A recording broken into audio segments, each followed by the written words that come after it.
Pampa Debates. Oferecimento GBOX Previdência e Seguro de Pessoas. A proteção certa para a sua família. Unimed Porto Alegre. Cuidar de você. Esse é o plano. Biscoitos Zezé. Carinho que vem de família. O Banrisul te conecta. Banrisul Digital. Clique e simplifique. E Sescope RS. Cooperativismo. A grande força do Rio Grande. Estamos iniciando mais um Pampa Debates. E hoje o time é especial. À minha esquerda aqui, homens da Justiça do Trabalho. Desembargador Emílio Papaléuzinho. E o nosso eterno desembargador, né, o doutor Roberto Sigma. Ex-juiz do trabalho e hoje advogado. Hoje advogado. Colorado, o homem que tentou bancar o Falcão, né? Mas as forças ocultas foram mais fortes, né? Meu amigo Falcão, que injustiça fizeram. Então já vamos anunciar aqui o doutor Paulo Fábio Ledur, nosso professor, e o nosso deputado Marcel Van Hatten. Hoje, o destaque jovem na política brasileira. E com a formação extraordinária, formação com raízes no exterior. Por isso que é Van Hatten, né, vindo holandês. E teve agora na Holanda, concluísse lá o que? Mestrado em jornalismo, mídia e globalização, com especialização em mídia e política. Isso é para vocês verem com quem estão lidando, tá? Que isso. Sempre uma honra estar aqui com os teus convidados. Eu me sinto sempre muito pequeno. Tá bom. É muita humildade. E o Temer, como é que está? Olha, deu um suspiro. Fica até 2018, espero que o Brasil faça uma reforma política de verdade nas urnas. Não, o Congresso não faz. Há anos, enrola. E creio eu que o Temer, que enfim foi eleito na chapa junto com a Dilma, está aí cumprindo o seu mandato, seu dever constitucional de tapar o furo deixado na presidência aí com o impeachment da Dilma, que em 2018 o Brasil reforme, renove o país e depois ele seja julgado por eventuais crimes que tenha cometido. Perfeito. Entre as reformas tem uma muito importante que é a trabalhista. Eu quero parabenizar os dois, o doutor Papaléu, que foi escolhido coordenador para o seminário de reforma política, né? Trabalhista. Política. Estou com esse distritão na cabeça aí, a reforma trabalhista. Mas é bom falar, porque acho que vai sair hoje, né? Vai sair, deve sair, né? Espero que não aprove. Sair do jeito que der, né? Espero que o distritão não seja aprovado. Bom. Me perdoe a interrupção não tem problema. Trabalhista, mas eu, por exemplo, não teria sido candidato nem em 2006 se fosse pelo distritão, porque o distritão vai forçar os partidos tradicionais, partidos grandes, sobretudo, a focar nos candidatos com mais votos. Não, é para proteger. Hoje o senhor está entre eles. É para proteger. Mas não estou defendendo algo que me beneficia. Não, eu sou contra, inclusive, ele, porque vai prejudicar a renovação política. Hoje me beneficia. E beneficia o cacique dos partidos. E eu sou contra mesmo assim. E o grande temor, né, é que fosse levado a efeito o que a sociedade quer fazer, que é renovar 80%, 90% do Congresso Nacional nas eleições gerais que vêm pela frente. E é isso que a resistência... Eu estou ouvindo, estou lendo muito sobre o distritão. Com o distritão não reforma 5% do parlamento. Estou falando no Congresso Nacional. Não reforma 5%. Eu acho então vai continuar a mesma coisa. Nas condições atuais, não. Agora, o imponderável, ele existe. Nós temos 6 meses para os prazos de filiação serem concluídos. Pode haver uma revolta muito grande, sobretudo nos jovens que estão participando nas bases de partidos em direção a outras opções partidárias. Eu estou dizendo a circunstância atual. Atual, com certeza. Se a eleição fosse Essa é a hoje. leitura. Essa é a leitura. Se a eleição fosse hoje. Se a eleição fosse hoje, não mudava quase nada. Eu percebo assim que o povo está contrário e irritado, mas parado. Não há nenhuma movimentação popular. Isso é que me chama muita atenção. Sem contar o fundão, né? Sem contar com o fundão, quase 4 bilhões de reais para financiar. Até o Gilmar Mendes é contra. Não, o Gilmar Mendes olha aqui, ó. Ele vestiu a camisa do Grupo Palaciano e parece que é um deles. Aí se reúne na calada da noite. Agora pegou a história do Fora da Agenda. Depois do Joesley, virou tudo fora no porão no porão e fora da agenda. Fora da agenda. Não, agora é na sala. Agora é questão de receber fora da agenda. Aí recebe lá a Dodge, recebe o Gilmar Mendes. Para mitigar o que aconteceu lá. Isso não parece provocação. Para banalizar, né? Exatamente. Isso é provocação. Mas, Edu, só aproveitando, já que nós estamos aqui num bate-papo, né? Eu também acho que a sociedade está saturada com o que está acontecendo aí. Acho terrível. E também, né, a gente não percebe, mas é que há outros valores aí que se impõem, né? É muito difícil a crise econômica que o país está vivendo. Desemprego muito grande.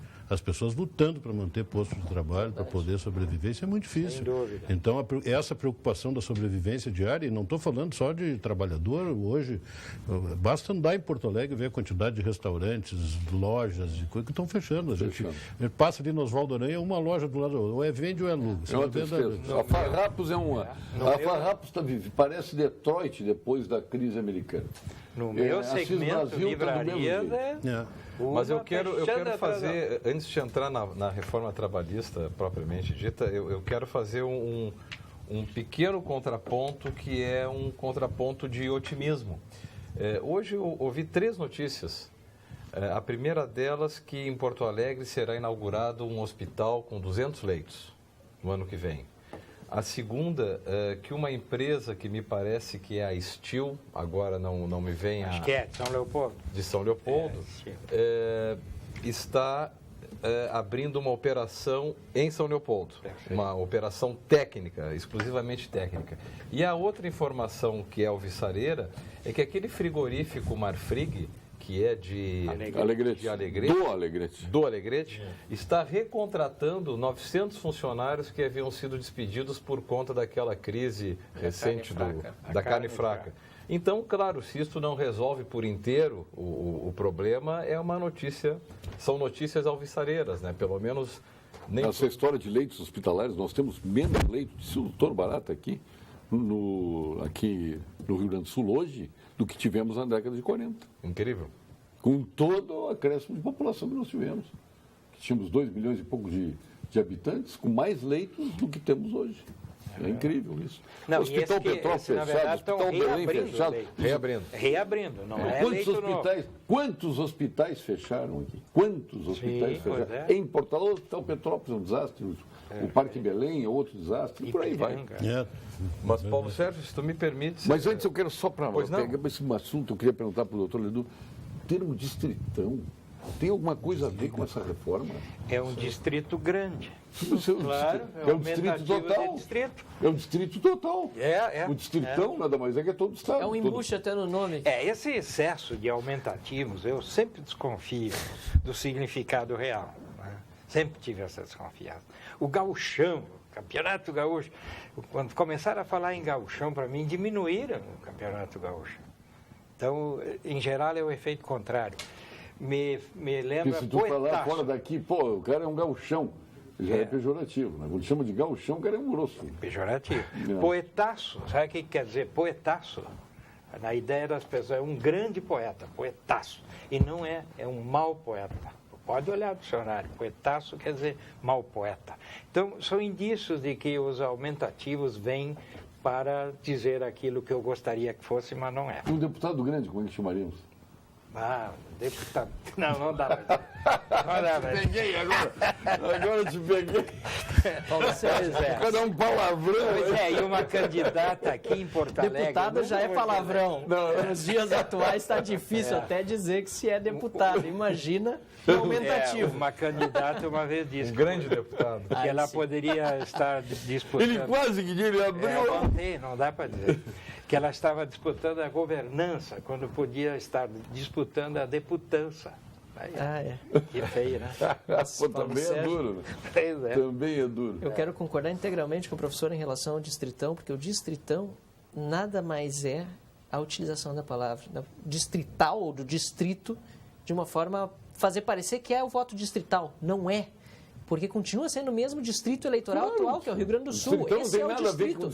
Não tem nada. Só que as pessoas estão achando, porque eu sempre defendi o voto distrital, que é o voto regionalizado. Sempre defendi, sou a favor. Só que as pessoas, mas como é que você está indo contra o distritão, Marcel? Como você sempre foi a favor disso? Não, isso é outra coisa, não é nem distrital de forma nenhuma. Distrital misto. O professor está 100% certo. Misto. Foi feito para deturpar o nome. Eu só analisei pelo aspecto semântico. Bom no aspecto político e da ciência política, inclusive, porque um distrito eleitoral é onde se vota. Hoje, o distrito eleitoral do Rio Grande do Sul é o estado todo para deputados estaduais e federais. Vai continuar sendo. no voto proporcional ou nesse novo estilo majoritário, que nem é majoritário direito, decidiram chamar de distritão. É um apelido para agradar alguns. Essa que é a grande verdade. Jabuticabão. É um jabuticabão. Essa é a grande verdade. Mas então estamos aqui diante do coordenador do seminário de reforma trabalhista. Pois bom, eu quero, em primeiro lugar, nem tive oportunidade de primeiro saudar o deputado Marcel, o professor Ledur, o doutor Roberto Sigman e a ti, Paulo Sérgio, agradecer mais uma vez. Depois você tem que me dizer onde é que vão assistir o jogo hoje. Vão assistir juntos os dois? Esse é outro assunto. O Inter não joga hoje? Até entrar na reforma trabalhista. Como não joga? E joga de azul o Inter hoje. Nós não temos nada a ver com isso. O Inter joga no Mineirão de azul hoje. Não. Se descer o time de Marte aqui para jogar com esse de azul aí, eu sou marciano. Então, mas joga no Mineirão de azul. Não, mas o que se quer é um resultado 3-3, né? Que tá bom para todo mundo. Mas, sim, porque aí dá Cruzeiro. Não! Claro. 3-3 da Cruzeiro. Mas o Grêmio não ganhou aqui 1-0. Como é que dá 3-3 da Cruzeiro? Da Grêmio. Da Grêmio. Então tá. 2 para o Cruzeiro ainda dá Grêmio. Ué, tá louco? A não ser que o Cruzeiro faça um gol lá. Sim, são 3 gols de diferença se tomar um. Mas aí Bom, mas o que eu quero então agradecer Doutor mais uma vez o convite aqui do Pampa Debates. Todos sabem, isto é assunto corrente na sociedade, no país e não só aqui no nosso Rio Grande, que a reforma trabalhista veio para ficar. Esta reforma ela já deveria ter sido aprovada em conjunto com a lei da chamada terceirização e só não foi em razão do episódio Joesley, né? Porque corriam paralelas as propostas legislativas. Mas, muito bem, a reforma veio agora, já está publicada, ela tem uma eficácia que começa a valer a partir de novembro deste ano. E, num primeiro momento, o que se sentiu na sociedade foram levantes a favor, baseado este sentimento numa redenção do empresariado, e, de outra parte, um movimento contrário, odioso, ao argumento de que os direitos trabalhistas estariam sendo solapados. Tá? Muito bem. Este momento, Paulo Sérgio, ele já passou. O momento da crítica política já está superado. O que nós temos que fazer agora? Nós temos que debater o texto que entrou em vigor, os seus limites, o seu alcance, de que forma interpretá-lo, onde ele se aplica, onde não se aplica, a questão da aplicação temporal da lei e nada mais adequado do que cursos, seminários, discussões e debates sobre esse tema. Paulo, só te interrompendo, eu tenho a nítida impressão, né, mais uma vez no nosso país, que aqueles que criticaram e apoiaram, pela forma como foi feita a reforma, acho que ainda não leram o texto da reforma. Muita gente não leu. Exatamente. Né, que é o próprio do nosso país. Então, claro, a importância desse debate, desse seminário, e é bom que se diga isso, toda vez que nós mudamos a lei, parece que significa que tem uma significação muito expressiva. E, na realidade, não tem. Porque é na aplicação da lei, né, que nós vamos definir se essa lei é boa, se ela é ruim, para o que ela serve, para o que ela não serve. É assim. Né? Vamos pegar a lei penal brasileira, todo mundo tem que endurecer a lei penal brasileira. A lei penal brasileira é muito dura.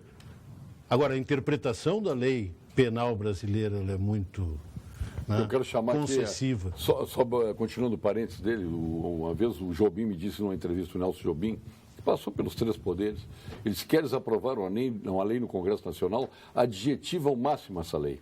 Atende os interesses corporativos. Sim. Tu cria uma colcha de retalhos que vai para a mão do advogado escolher o retalho que melhor lhe aprover e o juiz vai ter que interpretar o malfadado espírito legislador. Que foi um pouco o que aconteceu com a Constituição de 88. Isso, um pouco não, muito, né? Porque ficou a resistência e aí quando surgiu o Centrão, qual era a lógica da aprovação da Constituição de 88? Né?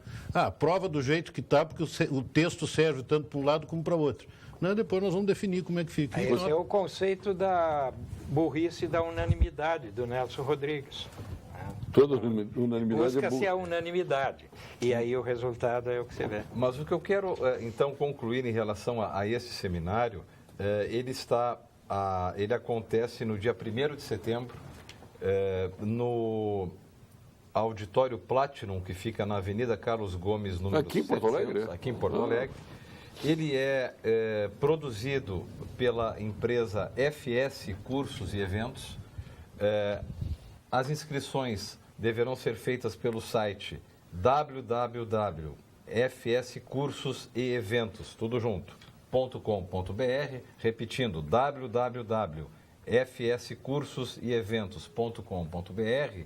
E eu me permito, Paulo Sérgio, se tu me deres claro. 2 minutos, apenas deduzir aqui quais são os painéis e que temas serão abordados e quais os palestrantes que lá estarão. O primeiro painel será as principais alterações trazidas pela reforma no direito do trabalho e no direito processual do trabalho, cujos palestrantes serão o Dr. Flávio Portinho Cirângelo e a doutora Carmen Camino.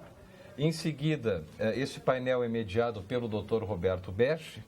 Em seguida, nós teremos como segundo painel as perspectivas da Justiça do Trabalho a partir da reforma trabalhista, ou seja, sob o ponto de vista mais prático, sendo palestrantes o Dr. André Jobim de Azevedo e o Dr. Antônio Scosteg Castro, sendo mediado este painel pela doutora Mônica Rossi. Em seguida, na parte da tarde, o painel que trata da transformação da estrutura sindical, que é muito importante também, com palestrantes o Dr. Flávio Bino Filho, a doutora Raquel Paese, sendo mediador o Dr. Eduardo Halpe. E por último, após o coffee break, será um painel específico sobre a terceirização, onde teremos como palestrantes o Dr. Ricardo Gelling e o Dr. Roberto Sigma. Esse é o melhor painel. Mediado pela doutora Denise Fincato.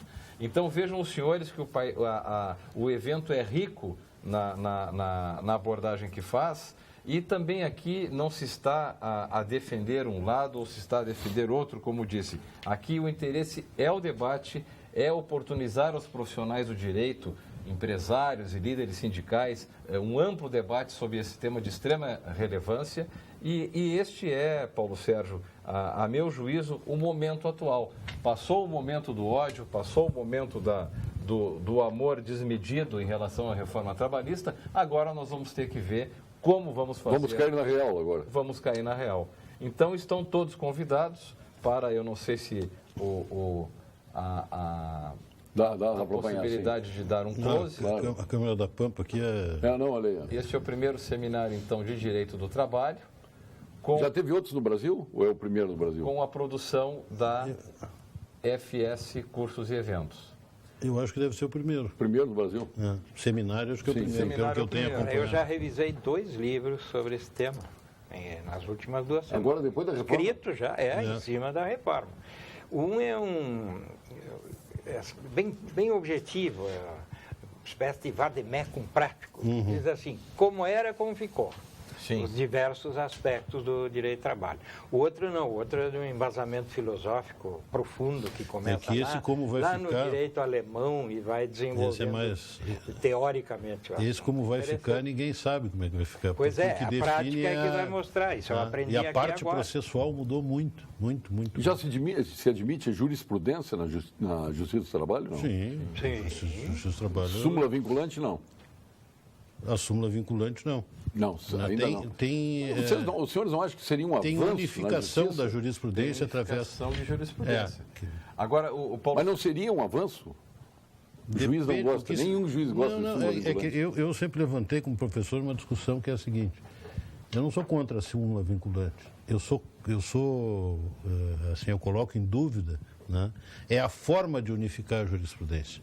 Entende? Porque tem alguns países onde a jurisprudência é formada através dos julgamentos de baixo para cima e vai formando. Os Estados Unidos tem isso, com aqueles órgãos julgadores locais, enfim, mantém a cultura do país e retrata, né, os costumes e a cultura do país. Como é que é feita a nossa jurisprudência quando se unifica? né?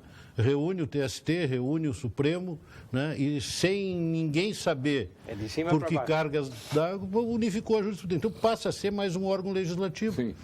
Na realidade, é uma violação, né, das funções de cada um dos poderes, né? Acaba legislando por... Sim, porque daqui a pouco não precisa nem juiz, precisa só do Tribunal de Penas. Nesse sentido. Não, ia dar um exemplo aí, professor. Apenas dar um exemplo, a questão da terceirização, que eu falarei anteriormente, né? Essa matéria, como ela foi um fenômeno que surgiu na atividade profissional e na atividade econômica, não é? Acabou o Tribunal Superior do Trabalho normatizando toda a questão relativa através de um enunciado de súmula, né? O que é equivocado, quem devia ter feito isso era o Congresso Nacional, então é uma, digamos assim, uma usurpação de poder, né? Muito bom o exemplo dado pelo Dr. Sigmund, porque o fato é que os legislativos abrem mão de muito do seu trabalho, inclusive de consolidação, de revisão de leis, enfim, que poderia ser feito. Eu, na Assembleia Legislativa, tenho a alegria, aliás, de falar aqui, em primeira mão, primeiro programa que eu estou dando entrevista sobre isso, ou conversando a respeito disso, nós aprovamos ontem uma comissão de revisão legal na Assembleia Legislativa, que vai durar durante 120 dias, é uma comissão especial, mas que eu espero tenha um prosseguimento como houve na Assembleia de Santa Catarina. Estive visitando Santa Catarina, a Assembleia Legislativa, e lá foi criada uma comissão, também que nem eu criei aqui na Assembleia Legislativa, para consolidar leis antigas, revogar leis que já não servem mais, revisar todo o arcabouço legal existente em Santa Catarina, vamos fazer o mesmo no Rio Grande do Sul, e depois dessa comissão ter concluído e feito seu relatório, manteve-se uma estrutura, né, parece até... contraditório, uma estrutura burocrática para analisar a burocracia, mas para reduzir a burocracia existente, tentar consolidar muitas leis que estão espalhadas por aí e outras tantas que são ou contraditórias ou, enfim, não tem mais sentido. Então vai um pouco nesse caminho, um pouco da... Ricardo Paim aqui. Paulo Sérgio, o que a Justiça do Trabalho pode fazer para o aumento de empregos pelo setor privado? Produção. Ricardo Paim. E ele vai mais além, diz, Paulo, para que serve o Tribunal de Contas da União se o Temer comprou o Congresso e o povo vai pagar esta conta e eles não fazem nada? Eu diria ao nosso telespectador Paim, não se iludam que a nova legislação ela não vai criar empregos. Isto é uma ilusão. O que cria emprego é o giro da economia, é investimento em pessoal, é produção. Isto não se cria empregos através de lei. Isto é uma utopia. Mas as garantias, elas ajudam a gerar emprego. Não, evidente. Se tu não tem... Mas, Paulo Sérgio, tem que ver o que é causa e o que é consequência. Sim. Eu vivi isso na minha vida. Eu, na primeira fase, depois de formado, fui advogado trabalhista e era advogado dos sindicatos metalúrgicos de Porto Alegre e Grande Porto Alegre. Na época que os metalúrgicos tinham aqui 90 mil trabalhadores, né? Olha, diariamente era uma fila no sindicato de gente querendo reclamar, porque era uma época de desemprego, de crise, ingressar com reclamatória trabalhista. Bom, veio o plano Funaro, tá? Primeiro plano Funaro. Primeiro plano enganador da era moderna. Mas veio o plano Funaro. Qual foi o primeiro efeito do plano Funaro? Pleno emprego, como nós vivemos, não estou entrando no mérito se foi bom, se foi artificial ou não foi, mas pleno emprego. Tanto que eu me lembro que na Rua da Praia aqui andavam aqueles homens sanduíches que se falavam com o cartaz, aquele, assim, torneiro mecânico, né? Todo dia subia. Era 1,50 a hora, 2,50 a hora, 13,50 a hora. O número de reclamatórias trabalhistas naquele período caiu praticamente a zero, porque as pessoas saíam, tinham emprego, saía de um, ia para outro, aumentava. Então, a atividade econômica aquecida é muito importante. O que eu acho que a Justiça do Trabalho tem culpa no Brasil, e pouca gente levanta isso, e até sei por que os empresários não levantam, mas eu levanto isso e sempre levantei, né? A Justiça do Trabalho no Brasil, ao contrário do que dizem, né, de que ela faz justiça social, ela na realidade distribui renda, na realidade ela é concentradora de riqueza. Todos os países do mundo que se desenvolveram a partir da pequena e da média empresa. Como é que funciona no Brasil a legislação trabalhista? A mesma legislação trabalhista que é aplicada para um grande supermercado, uma grande rede de supermercados, é aplicada para o seu Manuel que tem o armazém da esquina. Aliás, tem condições de pagar bons advogados. Claro, esse é o segredo, né? E que faz da aplicação da legislação trabalhista um jogo financeiro. Agora, o seu Manuel que sequer sabe o que é dissídio coletivo. Então, o que ela é? Ela é concentradora de riqueza, porque acabou o tempo. E mantém o pobre na informalidade. Nós somos desse tempo que o sujeito abriu um armazém na esquina, crescia, daí padaria. Hoje não tem mais isso. Hoje é uma concentração de atividade econômica. Por quê? Porque a legislação e a forma de aplicação da legislação trabalhista, ela é concentradora de riqueza. Ela acaba com os pequenos, porque ela é igual para todos, ela não distingue pequenos e grandes, e acaba dando condições que o grande engula o pequeno. Então, isso eu acho, respondendo ao nosso telespectador, o Paim, eu acho que isso a Justiça do Trabalho deveria fazer, mas não é ela que vai fazer, porque nessa reforma, por exemplo, que foi feita agora, não tem uma linha, uma vírgula sobre o incentivo ao pequeno e o médio produtor para que ele possa, então, gerar emprego, para que ele possa ter tranquilidade. Hoje o sujeito abre uma empresa, o que ele precisa? Primeira coisa que ele precisa é um contador, porque senão ele vai sair atrás para recolher previdência, recolher fundo de garantia, recolher isso. É uma estrutura fantástica. É uma estrutura, claro. O que não precisa pagar e deixa de pagar o que devia pagar. Eu tenho questão familiar, inclusive. Meu pai tinha uma empresa continua mantendo uma empresa, mas tinha parte da empresa era construção civil, né? Uma pequena incorporadora, um município de 2 irmãos, município meu de origem. E justamente por causa do alto número de reclamatórias trabalhistas e o enorme dispêndio de tempo que ele tinha para isso, e custo com advogado e acordos muitas vezes, inclusive que ele considerava injustos, porque não eram pleitos verdadeiros. A gente sabe que isso também acontece. Agora, felizmente, com a reforma trabalhista, há alguns empecilhos para que a pessoa entre com uma reclamatória sem que haja qualquer consequência, ela estiver realmente de má fé, mas na época era muito pior. Então, isso fez com que ele simplesmente desistisse. Então, justamente ele, que era um pequeno empresário nesse setor, que dava emprego, desistiu disso e passou a terceirizar essa atividade. As grandes construtoras não têm nenhum empregado. Não, ninguém empilhando um tijolo, misturando um cimento. E há um detalhe importante também. Nós tivemos a abolição da escravatura em 1880, né, professor? Por aí. 88, não é uma questão de português, Lei Áurea, Princesa mas foi por aí. 1888 a 1943, que é a CLT, lá se vão 43 mais 11, 54. 54 anos. E da CLT, 1943 a 2017, são 70 e... 1943, 67 mais 17, 84. Não, acho que 74. 74 anos fez a CLT. 74 anos entre a CLT e a reforma de hoje. Então, sim, 57 mais 17. Né? Então vejam a velocidade da mudança. Não houve nenhuma reforma nesse meio tempo? Não, evidente que algumas pequenas, mas substanciais. E vejam a diferença de como o mundo mudou. De 1888 a 43 e de 43 a... Por isso que o Cremers alerta. O título de especialidade médica só tem validade se for registrado em Conselho de Medicina. O título só pode ser obtido com o certificado de conclusão da residência médica ou diploma de especialidade emitido pela Associação Médica Brasileira. Médico que anunciar especialidade sem o devido registro comete grave infração ao Código de Ética Médica. É a mensagem do Conselho Regional de Medicina do Rio Grande do Sul. Não esquecendo que o Conselho Regional de Medicina Veterinária também está preocupado com a formação de bons profissionais e com a saúde humana e animal. É contra o ensino à distância na medicina veterinária.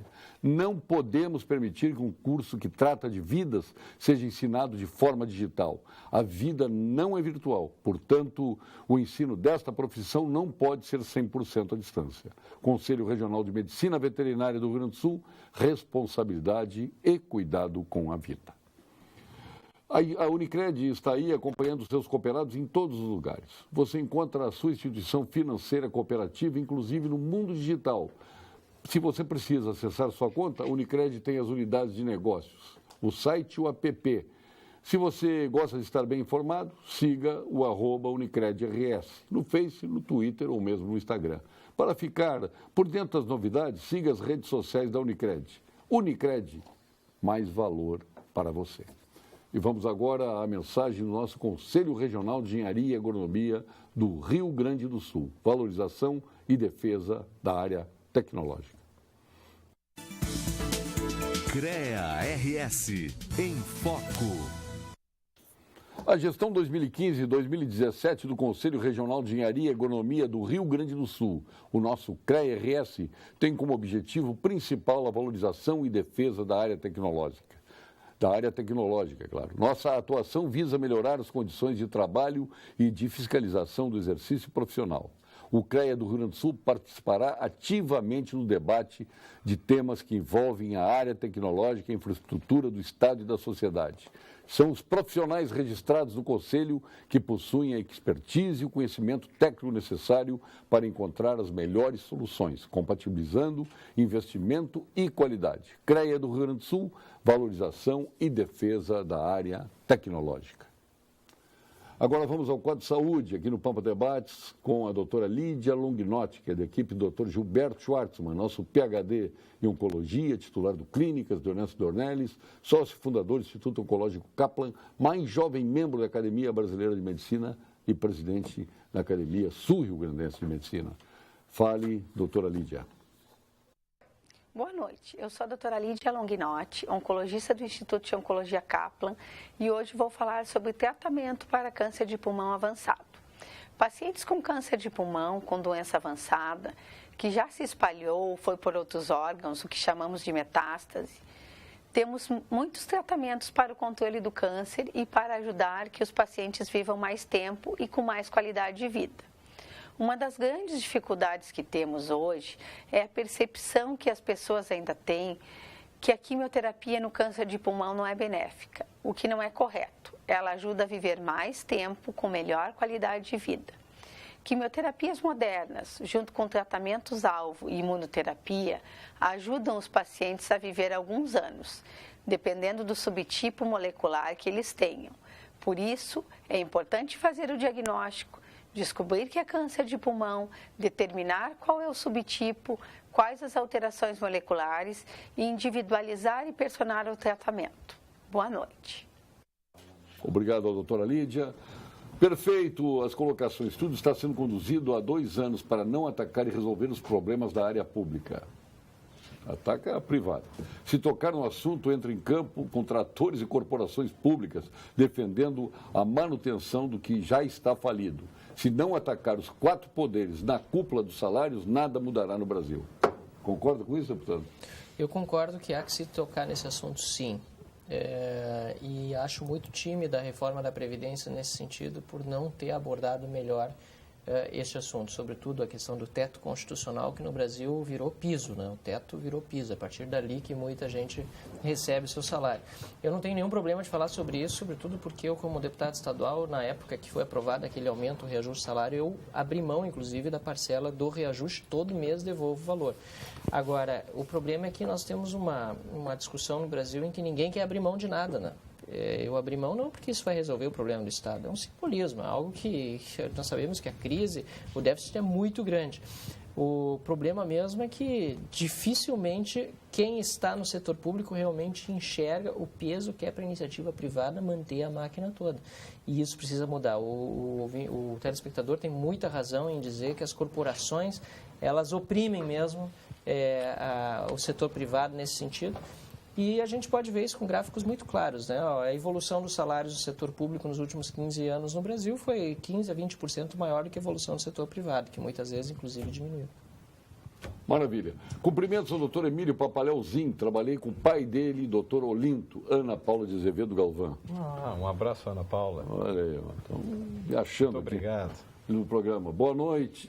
Estou falando do general, foi no conferência do programa de hoje. O fundo partidário é um dinheiro teu que está sendo roubado para quem vai te roubar ainda mais. Alcir Bordim, de Erechim. É isso? Do jeito olha aqui, que tá, olha a frase. O fundo partidário é um dinheiro teu roubado para alguém que vai te roubar ainda mais. Ou seja, não vai mudar nada, porque antes também era. Doutor Ledu, só que os caminhos do dinheiro eram... Se alguém quisesse meu juízo, é minha opinião. Se alguém quisesse uma reforma política séria nesse país, o primeiro ponto a ser discutido é se o voto é um direito facultativo ou ele é obrigatório e deixa de ser um direito para ser um dever. Porque o voto em qualquer lugar do mundo ele é um direito e ele é uma faculdade. Né? Eu tenho o direito de votar ou não votar. Agora, a nossa estrutura aqui é uma estrutura que o voto é obrigatório. E eu vou ser bem polêmico. Eu acho que a primeira ponto, concordo com a minha vez, tinha que ser voto facultativo, mas... Para mim, o primeiro ponto é uma reforma política que permita, o telespectador vai ficar chocado, a criação de partidos sem limites. As pessoas acham que tem partido demais no Brasil. Tem partido demais em Brasília. Mas tirar o fundo partidário acabou. Tem que tirar o fundo partidário. Aí que está tocando o ponto. Por que tem tanto partido? Porque os partidos que estão ali estão sugando do dinheiro público, de olho no dinheiro público e não tem cláusula de barreira para dar no Congresso. De aluguel. Me digam, senhor, me diga o telespectador, se você no seu bairro quiser eleger um vereador, quiser participar da política e juntar pessoas em torno dessa intenção, por que você não pode criar um partido local para eleger um vereador? Por que o teu partido tem que ser nacional, autorizado, com mais de 500 mil assinaturas para ter acesso ao fundo partidário? Em qualquer democracia do mundo você pode ter partido local, Paulo Sérgio. Só que no Brasil o troço ditatorial é assim. O Partido Republicano e Democrata são grandes porque é o sistema bipartidário e nacionalmente existem. Mas localmente tem partidos de todos os candidato tipos. independente. Sim. Exato.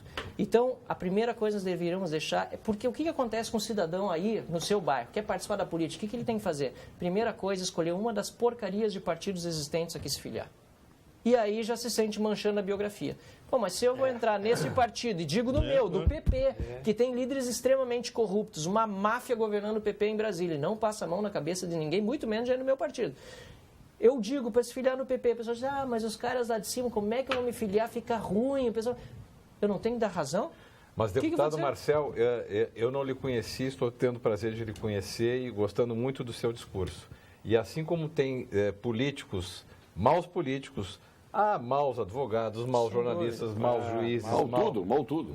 Enfim.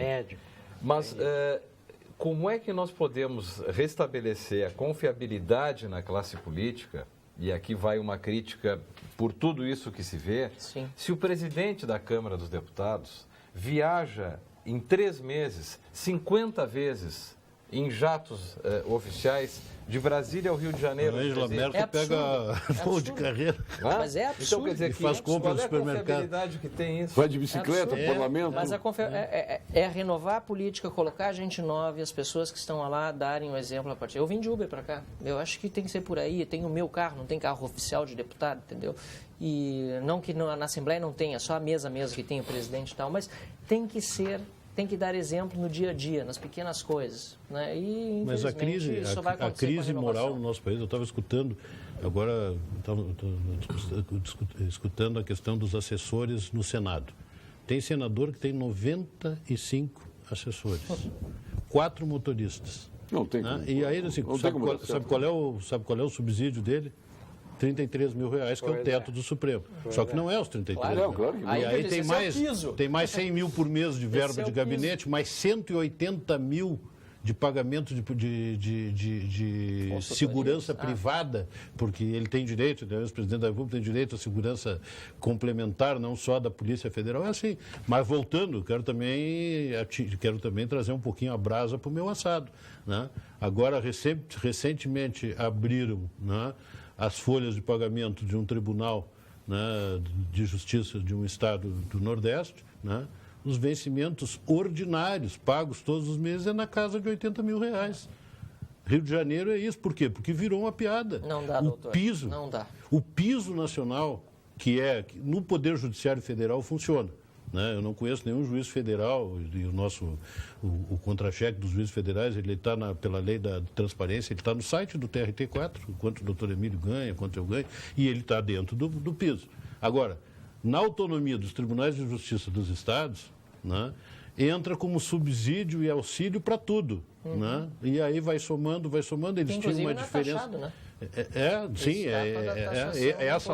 Essa do Ceará é uma diferença por uma ação que foi vitoriosa na Justiça do Ceará, que deu direito aos magistrados a uma diferença salarial e chega a mais de R$80 mil por mês. E é um pagamento muito longo e já vem se estendendo há muito tempo. Então, Dirijo minha pergunta ao deputado Marcel. Diante do enorme volume das mortes nas estradas resultantes da irresponsabilidade dos condutores de veículos, gostaria do parecer do edil sobre a falta de punições mais duras a esses causadores de acidentes, que muitas vezes pagam multa e saem impunes. Edgar Leitão de Triunfo. É um problema muito grande de trânsito. Nós temos no Brasil todo, né? Uma irresponsabilidade enorme. Nós vemos acontecer... casos realmente esdrúxulos de pessoas que desrespeitam a lei, desrespeitam tudo o que podem na direção, e também temos muitos e seríssimos problemas de trafegabilidade nas próprias rodovias, falta de sinalização, falta de infraestrutura. Se nós formos ver o que o Brasil faz só em investimento em sinalização, é algo absolutamente pífio se compararmos em relação ao número de quilômetros que nós temos nas rodovias. Deputado, Boa noite, Então, Paulo Sérgio. Eu discordo do doutor Público. Papaléu e doutor Sigma. Teríamos que discutir antes com o povo, não o contrário, aprovar e depois discutir. O Armando Machado. É que nós não temos como voltar, né? O que já foi feito, é isso que o Papaléu falou, o que já foi feito não tem como mexer mais, já foi aprovada a reforma. Então nos resta discutir agora, porque pouca gente sabe da reforma também, qual é a sua extensão e, como eu havia dito, né, a aplicação da lei é fundamental. Então, se alguém quer interferir na aplicação da lei, tem que se reunir agora para poder interferir na Por isso jurisprudência que existem sai. audiências públicas, né? Não, e quero dizer, o telespectador Armando, Deixa eu ver aqui. O Ciro Bolim de Erechim. mas enfim, este que fez a colocação, veja, não é, a questão não passa por nenhuma partidarização, mas a grande verdade é a seguinte: nós tivemos o governo Henrique, o Fernando Henrique, e tivemos 2 governos e meio do PT. Né? 3. 2 Lula, 1 e meio Dilma, digamos assim. Durante todo este tempo, em nenhum Armando momento, Machado. Em nenhum momento, senhor Armando, a classe política sentou para discutir a reforma trabalhista. É verdade. E o que aconteceu? Aproveitando-se do... Eu não quero aqui defender A ou B, eu quero só dizer que no momento político atual, esta reforma veio a calhar dentro de uma perspectiva de que ela seria redentora ao país, a exemplo do que é a reforma da Previdência. Geraria emprego. Que geraria emprego. Então, por esta razão, e eu concordo que ela foi um pouco aprovada a toque de caixa, sem uma discussão prévia, assim é que se deu. E agora, como diz o doutor Sigma, e como eu disse no início, nós temos que nos preocupar é como aplicar isso de maneira mais eficaz para que nós não retrocedamos na prestação jurisdicional, ou seja, para que o seu processo não demore mais, em razão da dúvida que isto pode gerar, qual seja, a aplicação da lei. Boa noite, Paulo Sérgio. Que alegria ver o Roberto Sigma no programa. Pergunte a ele se tem intenção de voltar a dirigir o meu Inter. Tem meu voto. Volte, Sigma. André Dazenha. Olha, Dazenha, hein? Tratando-se do mas Colorado. na Zenha não tem mais nada azul, né? Tem uma ruína lá. O Coliseu Romano. O Coliseu Romano. Se quiserem, estou à disposição. É assim que funciona. Como esta nova lei trabalhista vai acabar a escravidão no país que ainda existe? Ellington Schneider, de Porto Alegre. É uma colocação extremamente importante. O Brasil, nós temos, através de uma atuação intensa do Ministério Público do Trabalho, detectado o trabalho escravo ainda no Brasil, especialmente na zona rural. Nós temos o problema também do trabalho infantil. O deputado falava agora há pouco na questão do trânsito, mas o Brasil é um dos campeões em acidentes do trabalho. Então, este arcabouço de problemas não vai ser resolvido num primeiro momento com a reforma trabalhista, mas nós temos que caminhar buscando este foco. Olha aqui, ó, o Edu, lá na minha terra de Cachoeira, pergunta se o senhor continua ainda tendo aquela admiração profunda pelo Temer. É para mim a pergunta? Nunca tive admiração profunda pelo Temer. Então responde, né? Pois é, até fiquei surpreso com a pergunta. Então, obviamente, nunca tive. Como é que votei? Foi eleito na chapa com Dilma Rousseff. Não era vice da Dilma. Quem votou 13 votou no Temer, não O eu. senhor votou em quem? Eu tenho tenho vergonha disso. Mas pelo menos tem a decência de dizer que tem vergonha. Não que ele votou na Dilma, muitos arrependidos. Mas muitos que votaram na Dilma hoje vão com bandeira do PT pra rua. Não, eu digo, tenho vergonha de ter votado na Aécio, assim como mais de 50 milhões de brasileiros também têm vergonha de ter votado na Aécio. Eu faria uma outra pergunta a todos os nossos telespectadores. Quem é que não tem vergonha do voto que deu nas últimas eleições presidenciais? E faz tempo, hein? E não é só das últimas. Paulo Sérgio, gostaria de saber do deputado Marcel, qual a opinião dele sobre os comentários ontem do deputado Doni Bassi na tribuna, dizendo que os brigadianos estão trabalhando com coletes vendidos. Vencidos. Ah, ele botou errado aqui, ele botou vendido. Parabéns, Marcel, pelo seu trabalho, Eduardo Cloir de Porto Alegre. Muito obrigado, Eduardo. Obrigado pela pergunta. Esse tema é alvo de preocupação, de fato. É o corretor aqui, deve ter levado para o vendido. Saiu vendido aí. Saiu vendido. Não, coletes vencidos. Só o pode deputado ser Doni vendido. Bassi, ele tem falado sempre na questão de segurança. Acho muito importante tocar nesse assunto sempre que é possível. De fato, a nossa polícia, além de mal aparelhada, assim como foi falado na redução dos leitos, também nós temos uma redução incrível no número de brigadianos, de policiais militares hoje no estado do Rio Grande do Sul. Então, são coisas que precisam ser revisadas, mas, infelizmente, as condições financeiras que nós temos atuais são fruto de décadas de descalabro, sobretudo os últimos 4 anos de administração de Tarso Genro, que superaram qualquer coisa. E outra coisa que o Estado faz de conta que não vê. Porque como o Estado remunera mal os brigadianos e como eles têm necessidades, a maioria dos brigadianos, violando o regimento da Brigada Militar e a Constituição, e o Estado faz de conta que não enxerga, vistas grossas, tem 2 atividades, uma privada ou 3. Ou 3. É a luta pela sobrevivência. Então, assim, isso também é ruim, porque a população paga. Para mim, o policial tem que ser o primeiro funcionário público, sem demérito dos demais. Mas é o primeiro funcionário público que precisa ser valorizado. Hoje, a atual é. Mas é por isso que surgiu o Estado, Paulo Sérgio. Por que o Pacto Social, por que foi criado? Foi criado para garantir segurança para o cidadão ter o seu direito à vida, propriedade e liberdade respeitado. Sem isso, não há Estado. Que bom assistir um programa com convidados de tão alto nível e inteligentes. Marli, de Sapucaia. O senhor está com mais uma obra, doutor. O que o senhor já trouxe de obra aqui no programa, hein? Eu sempre trago uma. Para deixar a marca. É a sua vida, né? É, claro. Então, esse é um trabalho que eu fiz com um carinho muito especial. O seu João Otto Klepsik virou escultor depois de aposentado como executivo na iniciativa privada. Ele era caixeiro viajante, depois constituiu um escritório e virou escultor. E aqui está a trajetória dele, uma amostra da obra. Para quem tem curiosidade, eu posso mostrar aqui. De quem é a capa, hein? Muito bonita a capa. A capa é utilizando uma obra dele. Sim.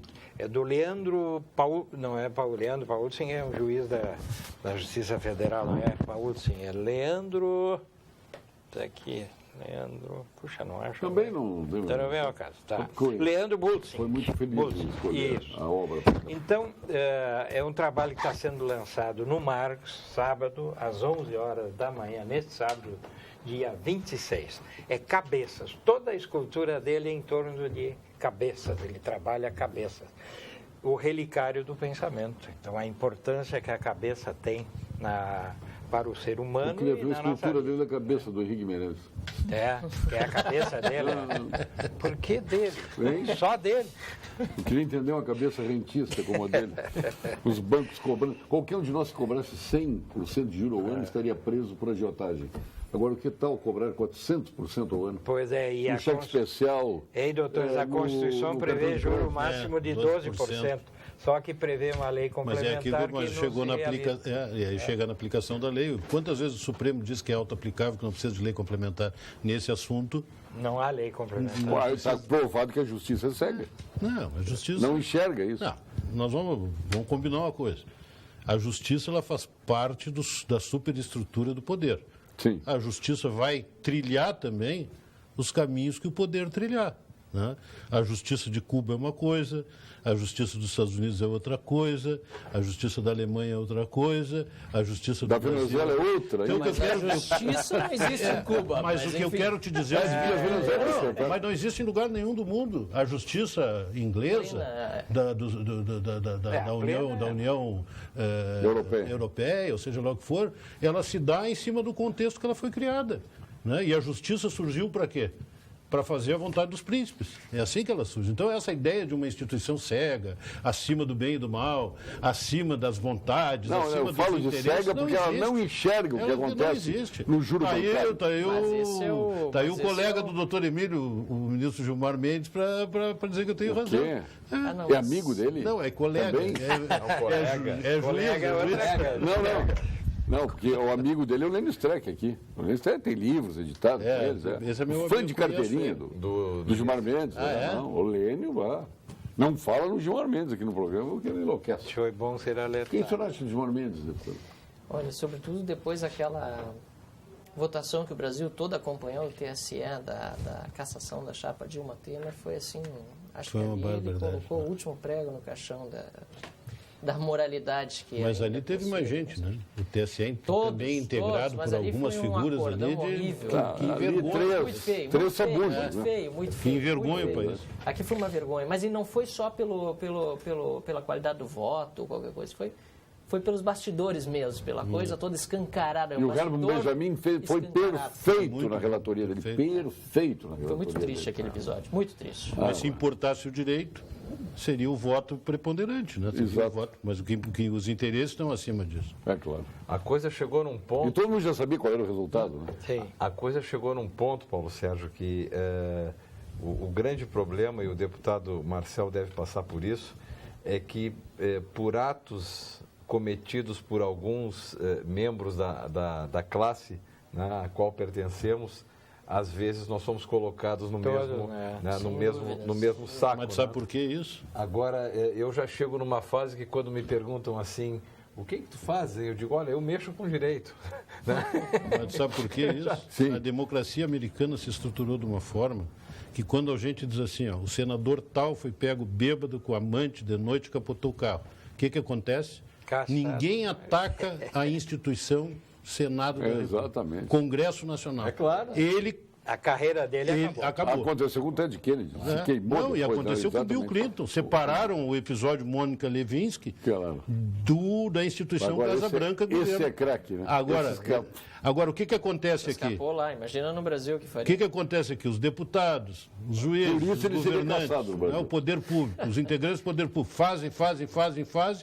É uma impunidade grande, então acaba o quê? Sobrando para a instituição do modo geral. Aqui no Brasil, a ideologia é tal que eles iam né? querer, se acontece com o presidente da República, se o charuto é cubano ou não, se é venezuelano ou não. Não, e se os senhores pararem para pensar um pouco, e evidentemente não defendendo, o episódio que aconteceu com o presidente Fernando Collor de Mello, perto do que aconteceu recentemente, não é nada. Mas por que não tem ninguém mais vivo daquele episódio? O Fiat Elba. Não. Fiat Elba. Pô, o padrão 25% do PC faria. Não, mas isso foi depois. Não, foi antes. Não, todos acabaram mortos. A Elba foi o argumento. Foi o argumento. Mas foi absolvido. Como a Dilma o argumento, como a Dilma foi a pedalada. Mas pedalada era o que menos importava. O que importava era derrubar a Dilma. Mas faz a atualização monetária do que aconteceu, mas não tem nem. Mas é que agora o escárnio agora é maior, porque o presidente da República está lidando com mala de dinheiro, filma o cara, não sei o que. E o Collor caiu. O Collor caiu porque não abriu para os outros. E não os tinha outros, partido, né? Os outros caíram porque abriram demais. Abriram para todo mundo. Aí ficou ensandecido. Quando o Maluf deu lição de moral no PT, já deu para ver o tamanho da... Parabéns pela bancada. Fui aluna do Dr. Roberto Sigma, Andréa Campos. Um abraço para André. Vamos agora ao nosso ponto final. Com Gimo FCDL, que comércio. Ponto final. Oferecimento Produtos Gimo. Qualidade comprovada. FCDL apresenta Que Comércio, o maior e mais completo programa de qualificação e gestão de empresas. Vamos começar com o nosso Paulo Flávio Leduro. Seu ponto final, Paulo Flávio. Bom, eu não poderia deixar de dar uma dica de português, né? A razão por eu estar aqui, a razão maior, né?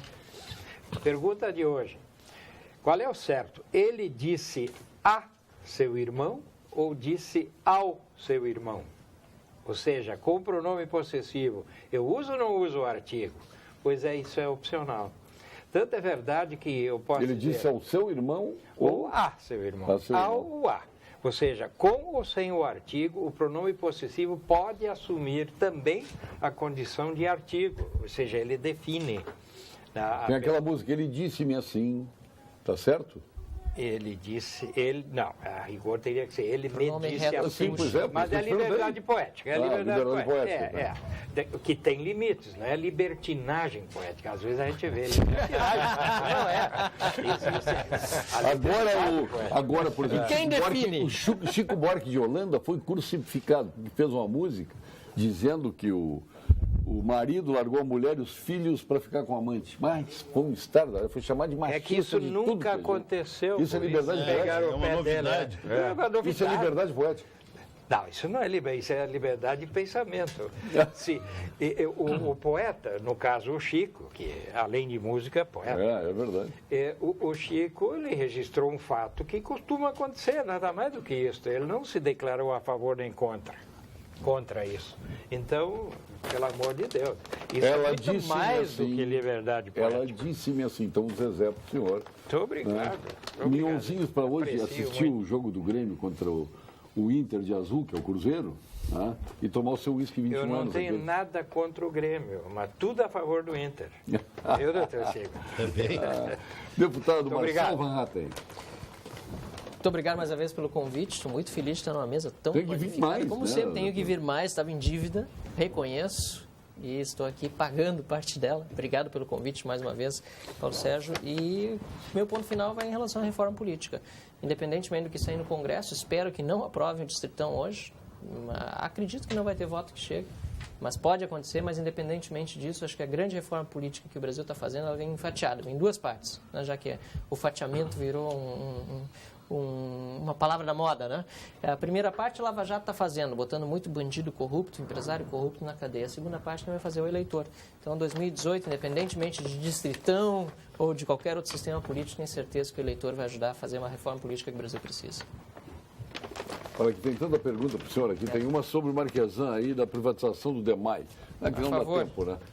Que é um bem público da população porto-alegrense. Tá bem. Eu também acho, por isso mesmo tem que privatizar. E não ficar privativo apenas das corporações. Desembargador Papaléu, os colorados estão em ascensão agora, né? Estão a um passo da liderança da Série B. Um passo da Série A. A um passo da Série A.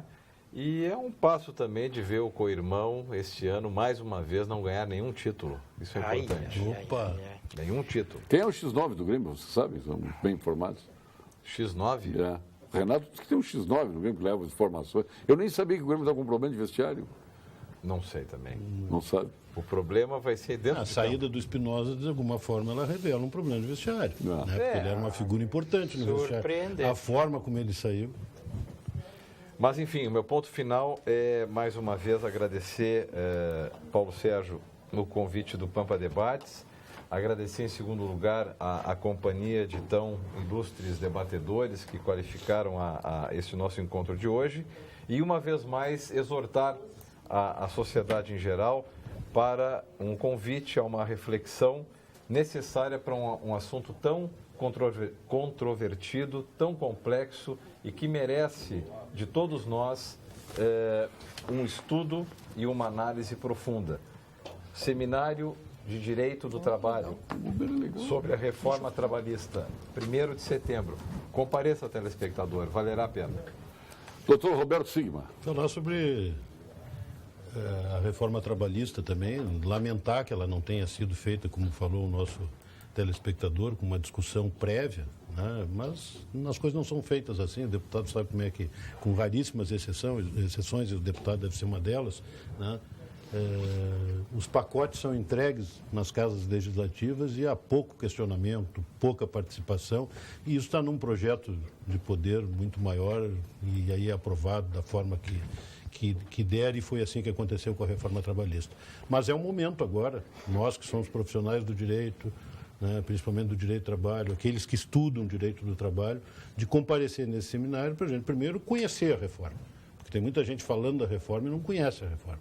Segundo, para poder, né, atuar de uma forma ativa nos rumos que a reforma tomará no concreto, na aplicação concreta do direito, que é a formação da jurisprudência. Então, como o Papaléu, convido para o seminário sobre o direito do trabalho. Olha aqui, o telespectador trazendo informação aqui. Você sabia que quando o presidente da República viaja, quem assume é a presidência da República é o presidente da Câmara, claro. E quando o presidente da República viaja, o presidente da Câmara também viaja, quem assume é o presidente do Senado, claro. Até aí tudo bem. O que você não sabe é que quem assume o cargo de presidente da República, que seja por um dia, tem o direito a ter a aposentadoria de presidente da República integral, além do carro oficial, dos motoristas, combustível e 2 segurança até morrer. Agora você entendeu porque o Michel Temer viajou para a Alemanha, o presidente da Câmara, Rodrigo Maia, também viajou para a Argentina. Com os dois fora do país, ao mesmo tempo, o presidente do Senado, Eunício Oliveira, assumiu a presidência. Não, isso não pode ser verdade. Eu não duvido. Eu não duvido, mas acho que não é verdade. Esse comentário andou forte. Eu ouvi também. Não, mas isso aqui é um absurdo tão grande. Se a lei não estabelece limite, não é verdade. Eu vou pesquisar e vou te entregar. Não, claro, é um absurdo tão grande. E o que vocês acham? O juiz recebeu 503 mil reais no mês? Isso é no Mato Grosso. Não. O pior que receber foi dizer que não estava nem aí. Que depois, quando entrevistaram ele, aí, em vez de explicar ou tentar dar algum, isso é talvez porque é inexplicável. Gosto muito do Dr. Sig, mas dizer que juízes e desembargadores ganham o teto é brincadeira. Não. Porque só penduricalhos como auxílio moradia, auxílio educação, auxílio alimentação, auxílio creche, auxílio paletó, auxílio funeral, etc. Chega a quanto, desembargador? Eu vou repetir. Não é verdade. O Poder Judiciário da União, Justiça Federal e Justiça do Trabalho, não recebe acima do teto. Exceção, auxílio moradia, diárias, como vou dar um exemplo, o Moro recebe, o Moro não, mas o Ministério Público que está atuando em Curitiba recebe diárias, porque a maioria são procuradores convocados de outros. Então, diárias e auxílio moradia, rompe o teto. Qualquer servidor público ganha. Mas rompe o teto também, não deveria romper. E o auxílio moradia, ele tem um nome terrível. Na verdade, ele não se destina a custear a moradia de ninguém. Ele é um artifício legislativo que foi criado para dar aumento à categoria dos magistrados que não recebe desde 2015. E eu vou dizer uma coisa para vocês. E por quê? Porque não vai para aposentadoria. Eu acho que o auxílio moradia traz uma economia para a nação. O que tem de juiz, desembargador, do Ministério Público, permanecendo na ativa, podendo estar aposentado. Exatamente. Porque isso aí é o trenzinho da alegria.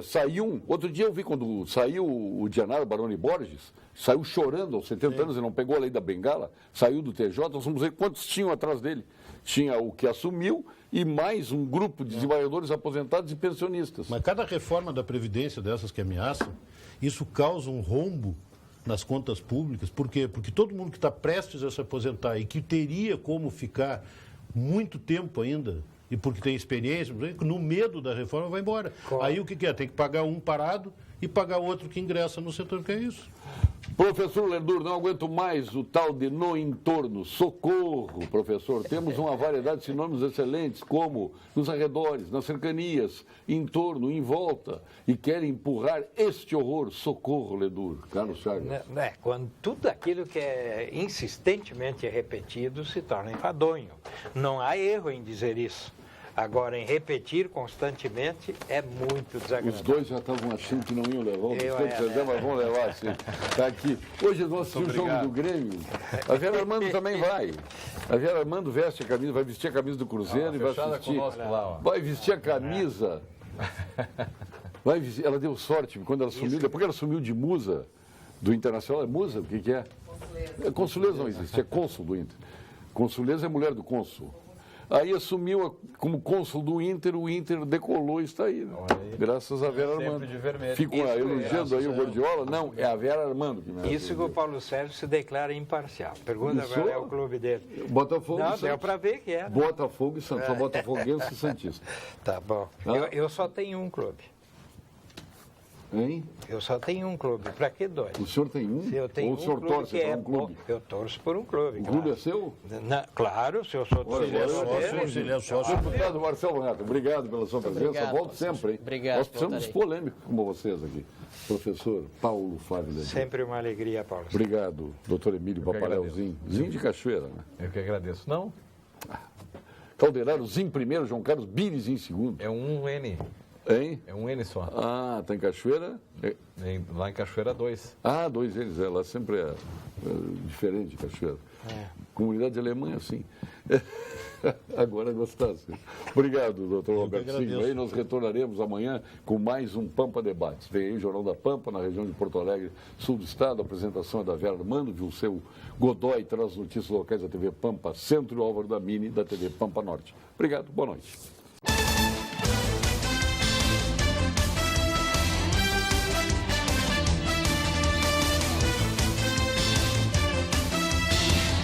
Pampa Debates. Oferecimento GBOX Previdência e Seguro de Pessoas. A proteção certa para a sua família. Unimed Porto Alegre. Cuidar de você. Esse é o plano. Biscoitos Zezé. Carinho que vem de família. O Banrisul te conecta. Banrisul Digital.